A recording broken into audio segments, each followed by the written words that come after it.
Autolite and its 98,000 dealers bring you Mr. Charles Laughton in tonight's presentation of Suspense.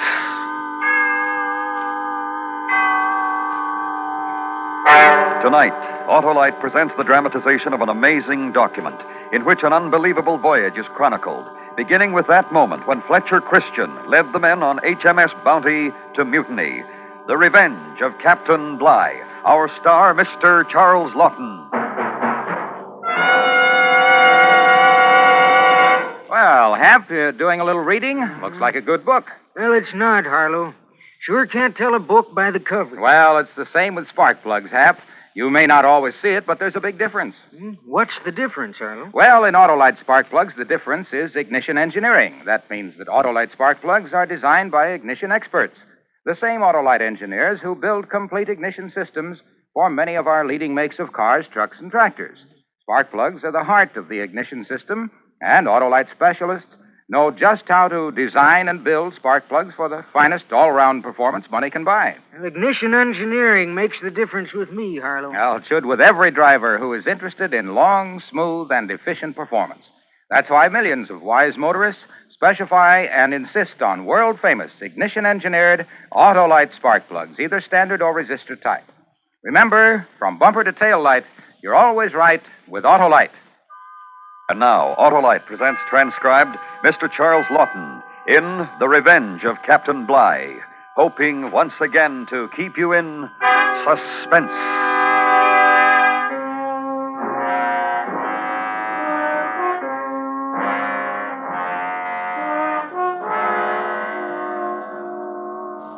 This story is true. It is gathered from the court records and the diary of a naval officer who performed the incredible feat of sailing an open boat some 3,600 miles from the Friendly Islands to Timor, carrying himself and 17 others to safety. It is the story of a man's tenacious hold to life and a principle which he held even more dear. A ruthless disciplinarian, a great man of the sea, a man with one goal, to see justice done. This, then, is the chronicle of Captain William Bligh, in command of His Majesty's ship, Bounty.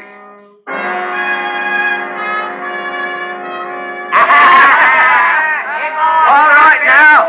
Sit up before we put a shot into you. You hear me? You listen. All right, my lads, now you hear this.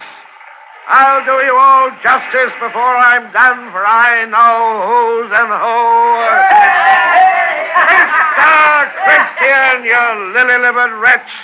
You and the whole besotted lot of you. You're hanged.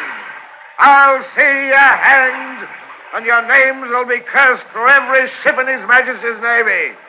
Remember what I say, Mr. Christian. I'll come back. Remember, I'll come back.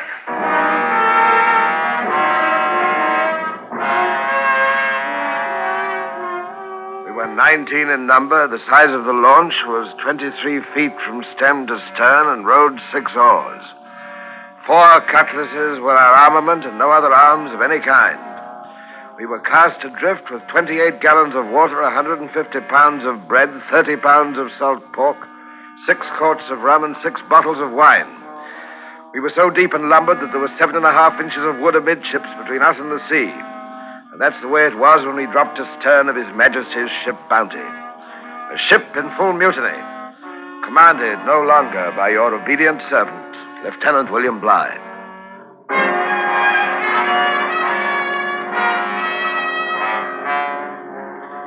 Having little or no wind, we rowed pretty fast toward the island of Tofo, which bore northeast about 10 leagues distant. The spirits of the men were low, and I had to do my best to cheer them. For myself, I was resolute. I was going to live to see a trial and vindication of my command. I'd feel a sight better, Captain, if we had an armful of muskets. So would we all, Mr. Hayward. So would we all. But we haven't. And must make the best out of what those scurvy knaves have given. Heave with a will, lads. Captain Bligh won't let you down. You'll all live to swill ale and pinch a bit of strawberry jam again. Mark my words. That bird is almost hull down, Captain. Aye, they're bound for Otaheite. They flatter themselves with the hope of a happier life on that island than they can enjoy in England. I heard some of the men talking about the women there a few days ago, sir. But I never believed that it would lead to mutiny. This. Well, it has it not, Mr. Hamilton? Like true British sailors, we must take the good with the bad. Am I right, lads? Our task is to forget the past until an opportunity presents itself to remember. Then we'll have justice. Meanwhile, we'll put in at Tafar and take stock of our position. Give us a song, lads.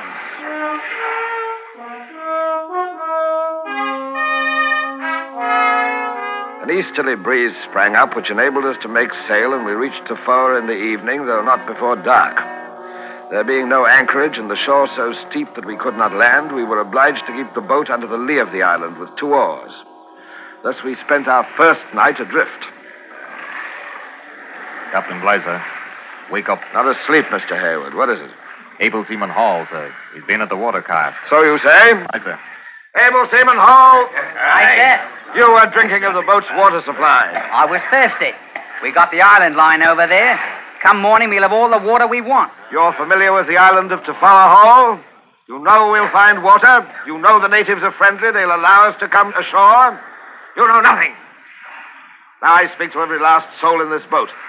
Our situation is dangerous, but not hopeless. If we maintain discipline, this we shall do. Able Seaman Hall, no water for 24 hours. That ain't fair. 36 hours, Able Seaman Hall. And you will address me as befits both your station and mine. Captain Bligh. Do you have anything else to speak of, Able Seaman Hall? No, sir. Captain. Very good. Quartermaster. Aye, sir. You will be in charge of the water casks. We shall determine the rationing after we have explored the island in the morning. That is all.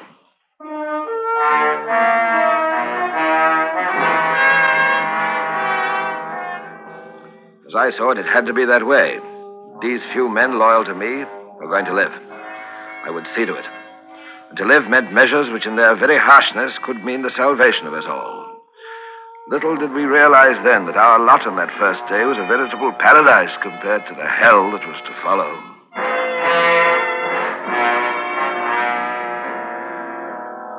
At daybreak, a very nasty squall arose, and we were in imminent danger between wind and wave of swamping. A great surf was running into the island, and it was not until later in the morning that we were able to effect a landing. This we did in a cove with a stony beach where I dropped the grapnel about 20 yards from the shore, which shelved very gently. Grapnel's holding, sir. Very good. Mr. Howard. Aye, sir. You will take 4 men, Linklater, Norton, Smith, and Samuel. Aye, sir. There is a possibility of finding breadfruit coconuts, but most important, water. However, I don't wish you to venture into the interior more than a quarter of a mile. Take 2 of the cutlasses. If you see any sign of natives, you are to return immediately. Very well, sir.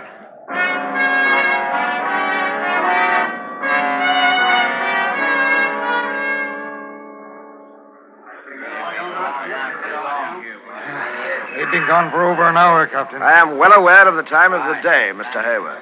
Well, sir, I was wondering, perhaps they've run afoul of the natives. In which case, if we followed, we could do no better than run afoul ourselves. No, Mr. Hayward, with that musket and pistol, we dare not take the risk. Aye, sir.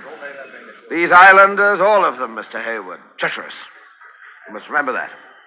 If anything were to happen to me, you would be next in command. I give you warning now, for I've sailed these parts. You must behave with the utmost circumspection.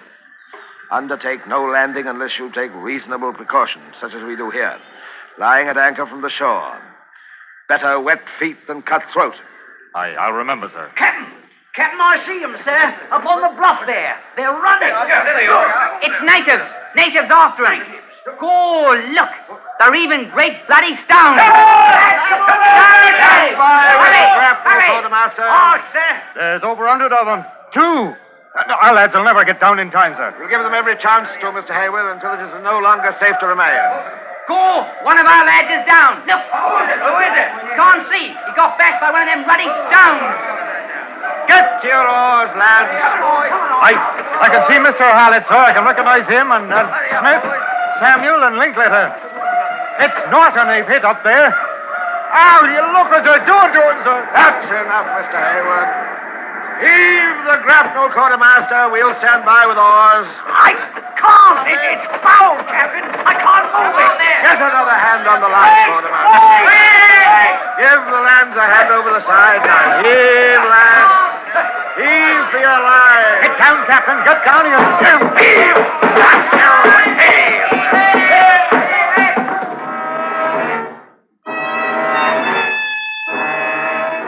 The natives were already wading to the boat, and one had his hand on the grapnel line. The grapnel, still fouled, wouldn't give, and if I had not had a knife in my pocket with which I cut the rope, we would have all perished on that spot. As it was, their attack with the heavy stones, which the natives threw with great accuracy and skill, disabled a number of us, including Mr. Midshipman Hayward. The unfortunate Jonathan Norton, who had been felled on the bluff, was a loss I felt most keenly. Thus, we escaped the onslaught of the Tofoan natives and, setting sail, steered for the open sea. It was at this point that I decided to tell the men what was in my mind. Provisions are accounted for, sir. We lost 3 bottles of wine, 1 of rum, 5 pounds of pork in the attack. Bread is in good condition. Thank you, Mr. Hallett. All right, lads. Here is the plan I have considered. I put it to you as the most reasonable for our well-being. Who is your Captain? All right. We set a course for Timor, where there is a Dutch settlement. Timor? That's a full 1,200 leagues, Captain. Not in an open boat. In an open boat, Able Seaman Hall. 3,600 miles. The closest point of safety, unless you prefer the sanctuary of another Tofoa. Captain, begging your pardon, sir, but we have no maps. Precious few instruments. I am aware of that fact, Mr. Hallett. I say no. Without provisions, and overloaded as we are. I am not asking permission, lads. I am saying thus and thus. I give you the privilege, as sailors of His Majesty's Navy, of knowing the captain's decision. A rare privilege indeed. From this moment, the rations will be as follows. 1 ounce of bread and 1/4 of a pint of water a day. The pork will be equally shared in 1 ounce portions every 2 days. I shall now demand your promise that you respect my order, for in so doing I promise you that you shall see England again. You have mine, sir. And mine? I'll give mine gladly, Captain. So be it. Break out the rum, quartermaster, a tot for every man. We'll drink to Timor.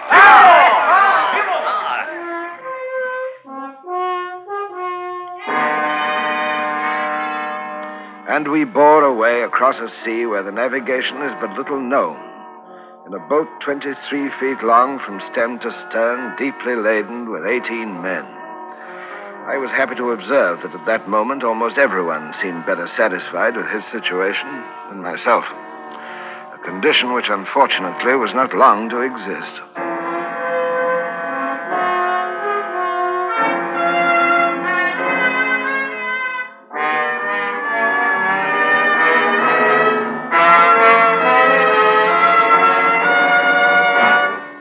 Autolite is bringing you Mr. Charles Laughton in The Revenge of Captain Bligh.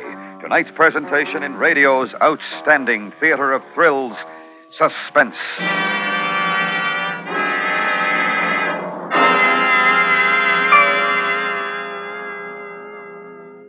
Say, Hap, have you had your car checked for spring? Well, no, I haven't, Harlow. Well, now's the time, and while you're at it, make sure you get those important spark plugs checked, too. They're the heart of your car's ignition system, and unless they're right, the chances are you won't get the smooth and efficient performance you should have. Right, Harlow. I'll see my Autolite spark plug dealer tomorrow. Sure, he's an expert on spark plug cleaning and adjustment, and if replacements are needed, he'll recommend ignition-engineered Autolite spark plugs, like the famous Autolite resistor spark plug, which gives smooth performance for twice as long as ordinary spark plugs. And the resistor spark plug is only one of a complete line of ignition-engineered Autolite spark plugs. Yes, sir, Hap. So, friends, see your Autolite spark plug dealer before hitting the road for spring and summer driving.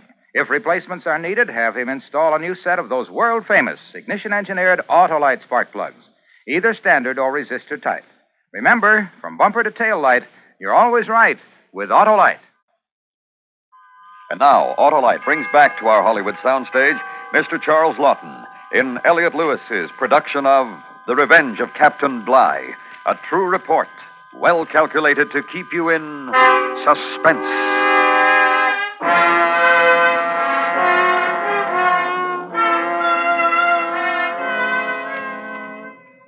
The remainder of that day and the following until noon, we made with sail 94 miles.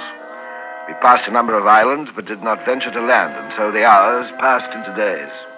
We logged our passage, 500-600 miles, always closer to England. Justice. The supply of food, meager as it was contentedly received by the crew, but we suffered great thirst. It was this thirst which nearly brought upon us a second disaster. The wet weather came upon us. First, it was a miracle from the heavens, a replenishment of our water supply. But as the seas rolled up and began to break over us, it became an agony of torment. We were never dry, not for an instant. And then one morning, after a severe blow in which we'd constantly bailed through the night, the rain stopped, the sun appeared, cold and wintry. Water and bread rations. It's a misery, sir, all those islands lying so close and we can't put in for provisions. I know, Mr. Hayward. I may tell you I've thought of it often. The temptation is great, but we must go on. It's an odd thing, sir. A few days ago, I didn't mind. I don't think the men did either. The scanty bread rations. But since that rain, I feel as though there were hot poker in my stomach, sir. Prolong our lives with such as we have, Mr. Hayward, is preferable. This is our duty. Salt. The water's salt. Here. What's this? Water's turned salt in the cask, Captain. That's another drop, lads. Don't swallow a drop. Let me see. Foul. Throw it overboard. Must have happened last night, sir. Those waves breaking over us. Try the next cask. They can't all have spoiled.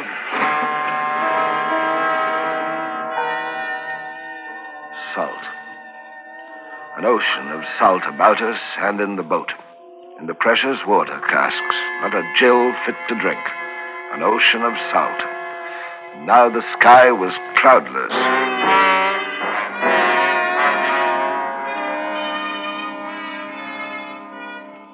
We endured this state for 2 days. On the third, able seaman Hall approached me in the stern. I was readily apprised of what was to come by observing the furtive expressions on the faces of half a dozen or so of the men near him. Captain? What is it, Hall? Your station is forward. Beg permission to speak to the captain, sir. Permission granted. Me and some of the men, sir. We've been talking. Them islands we passed a day ago, and more on the lee horizon. We respectfully request you to put in for water afore we all perish from thirst. No. Sir. My answer, able seaman Hall, is no. All of you. Do I have to remind you again of Tafoa, of Jonathan Norton? There are clouds building up to the north. Perhaps in a few hours we shall have rain. And if we don't, Captain? Then we'll wait. The rains will come again. In the meantime, we will wait. Wine, then, Captain. We've still got the wine. Give us a sup of that. Mr. Hallett. Aye, sir. Fetch me those wine bottles. Aye, sir. The wine will remain by my side. Whosoever desires to partake of it without my express orders will do so at his own peril. Do I make myself clear? Able Seaman Hall, the interview is over. You may return to your station. Captain, you... Aye. Sir.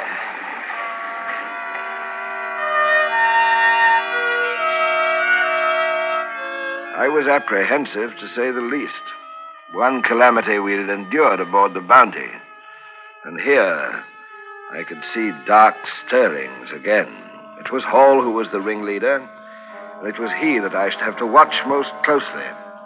Beside the boat watch, I set another in the stern between Midshipmen Hallett, Hayward, Mr. Samuel the clerk, and myself. A watch to prevent mutiny.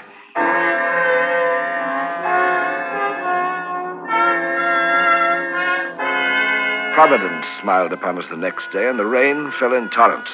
We replenished our supply, but equally were nearly swamped by the deluge. In the afternoon, we saw many birds about us, boobies and noddies, but none alighted to nourish us by their presence. In that great expanse of sea, distance was measured by sameness. It might have been 1,000 miles we had sailed, or 10,000. By my reckoning, we were now approaching the coast of New Holland. Our appearance was shocking, and several of my people were half dead. I resolved, therefore, to risk all and make a landing on one of the New Holland group, if such it was. This, a day and a half later, we did, without incident. It's a very small island, sir. There's not much here, I'm afraid. Did you see a sign of natives? No, sir. Then we are at least fortunate in that. The men found some oysters, sir. They're bringing them in now. That's about all. Oh, a few berries.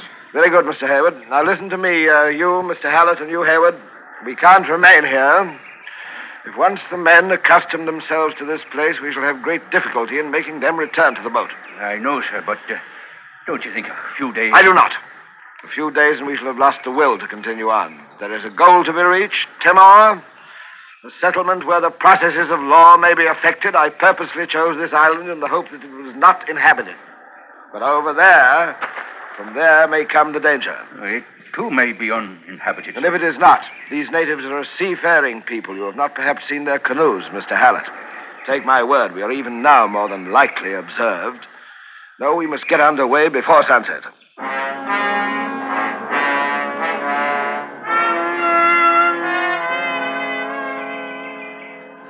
Captain Bligh.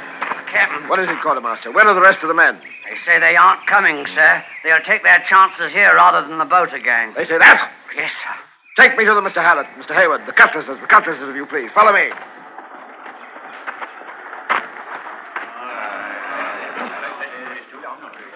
I have ordered you into the boat. I repeat that order. Captain, we can't. We're off dead, sir. Able Seaman Hall, step forward.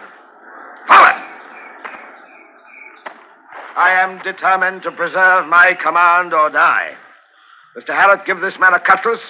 Neither he nor any other man will cheat me of the justice which I will have. I have lived this long with that purpose. Hold. One or the other of us will have his way. You'll kill me. That is exactly what I intend to do. I'm obliged, Mr. Hallett. Now, Hall, defend yourself. It ain't fair. I ask you, is it fair? No, it is not fair. Pick up your cutlass, man. Have mercy. Mercy, Captain. You nasty little beetle. Get into the boat before I cut your ears off. The whole lot of you. Now.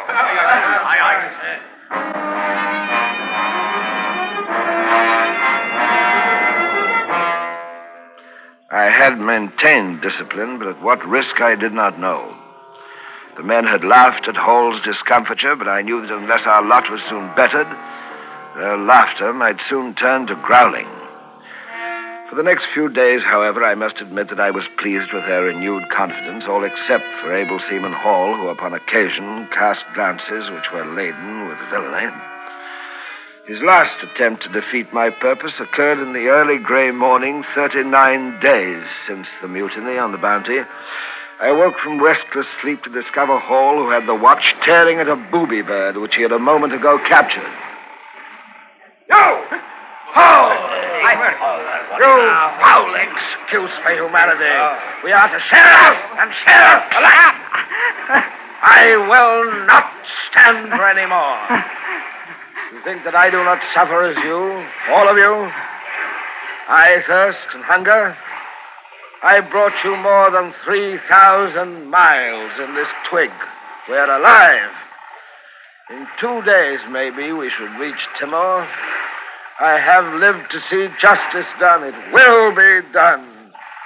I have lived because it is my duty to bring you men who have been loyal to me to safety. This, too, will be done. Do you hear me? Mr. Hayward, you will divide the bird amongst the men, equal shares. The blood will be given to the weakest, Ledward, LeBogue, and Nelson, and a dollop of rum to the rest.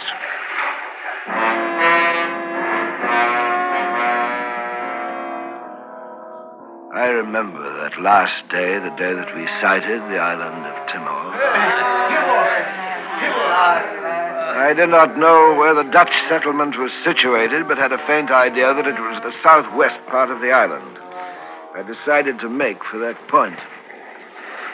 If it's inland, sir, or even slightly hidden from view, Captain, we may pass the settlement and never know. Sir, the winds and currents are unfavorable.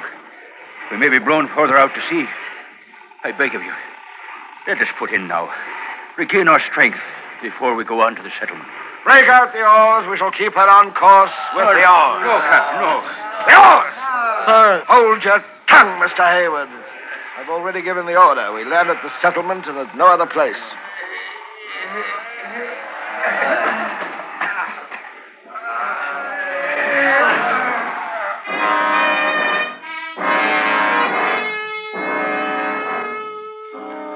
at daybreak of the next day that we came to a grapnel off a small fort and town which I later learned was Kupang, Dutch settlement of Timor.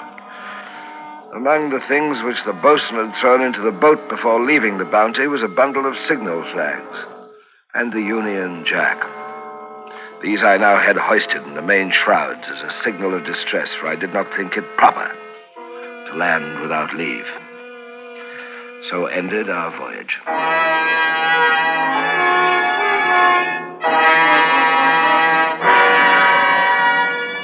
Captain Bligh returned to England and saw that his justice was done.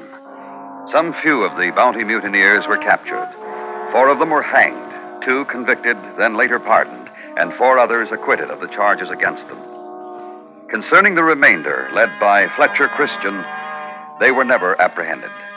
However, their descendants may be found in person, living a now peaceful life on Pitcairn Island, deep in the wide latitudes of the Pacific Ocean.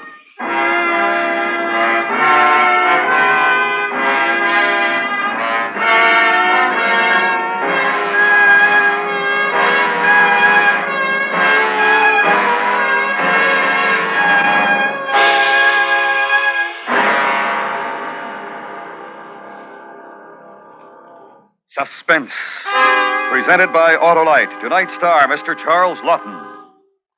This is Harlow Wilcox for Autolite, the world's largest independent manufacturer of automotive electrical equipment.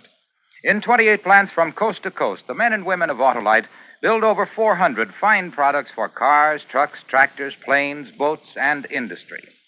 Autolite contributes its manufacturing experience and skills to the fields of transportation, electronics, agriculture, die casting, and plastics.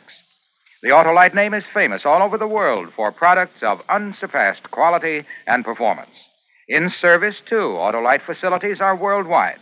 Wherever you travel, you'll find trained experts prepared to serve your technical needs. So, for superior products, always look for the name Autolite, because from bumper to tail light, you're always right with Autolite.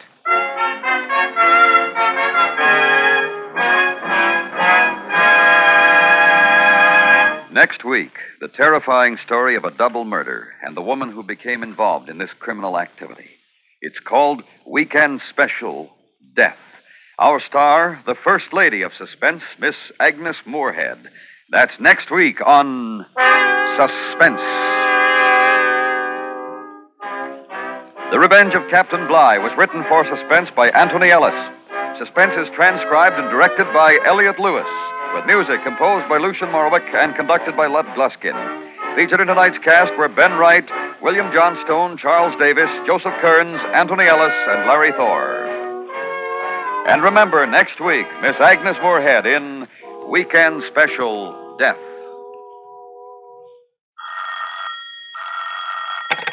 You can buy Autolite standard or resistor-type spark plugs, Autolite Stay full batteries, or Autolite original service parts at your neighborhood Autolite dealer. Switch to Autolite. Good night. Many people in Europe and Asia are still suffering from lack of food. $10 will send 21 pounds of nourishment to a starving family. Mail your contribution to CARE, New York. This is the CBS Radio Network.